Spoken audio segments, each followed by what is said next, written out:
3 simple tools to avoid conflict. Dum dum dum.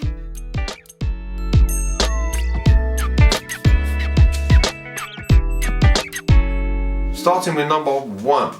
Number 1 is know your timing. When you say things is really important. Yeah. Don't. I mean, you could have no conflicts at all, and then you've just sort of maybe talked about something when it was completely the wrong time. You didn't intend to have conflict. You didn't intend to have any problems, but because you maybe decided to let me try and brace the household finances when someone's walked in the door. After spending money on petrol. Yeah. Or like, yeah, especially these days. Wow. Anyway,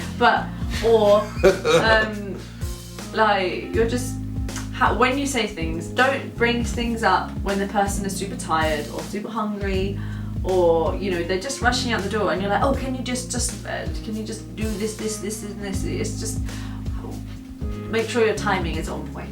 Yeah. Yeah. It's a mindfulness thing. You know what I mean? Cool. Yeah. Number 2, tone and clarification. What do we mean?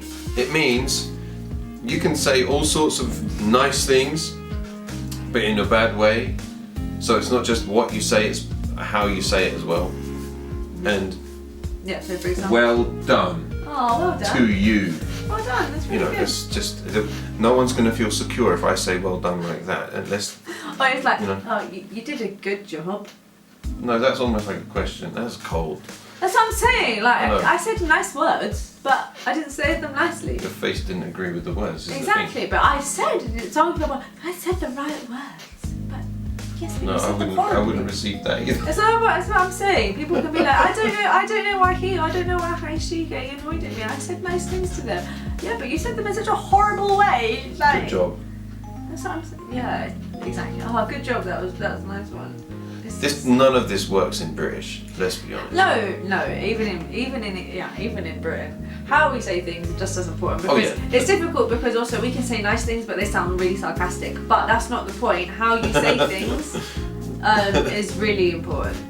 British honorific language. I'm sorry. Anyone who's learning English as a second language, that's hard. If you have any questions, please don't hesitate to ask. That's how you sign up for an email, guys. Sorry, that happened earlier today. Yeah. Anyway. Classic. Yeah, anyway. But number 3 is about your thought. Is think before you speak, which sounds like a very cliche obvious, yeah. and an obvious. Well, duh. That's how you're supposed to behave. But you need to think about, like, obviously when you're saying it, how you're saying it, but also you need to think about how you can be interpreted, because you could say something as innocently, but the other person can just take it really the wrong way. Like, for example, earlier today, there was something wrong with our printer at home, and I said to Aaron, I'm like, oh, can you fix the printer? It's jammed. He's like, and he didn't answer me, right? And so like 5 minutes later, I'm like, oh, did you fix the printer? He's like, yeah, you asked me to. And then I said, oh, I knew you could hear me, but I didn't think you were listening.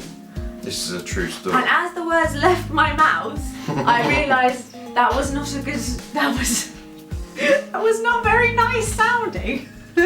We're about to talk about conflict resolution and developing a conflict. Yeah, and so I had to make sure that you understood what I actually meant, and it was because he was using his phone at the time of me asking, so I wasn't sure if he was like aware that I had said obviously what I had actually said. So but clarification I had really to clarify, helped. and I had to also sometimes you're supposed to think before you speak, but also think while you're speaking, because sometimes the think before you speak doesn't always go to plan. So yeah, make sure you're thinking about what you're saying to the other person. Literally as they leave your lips.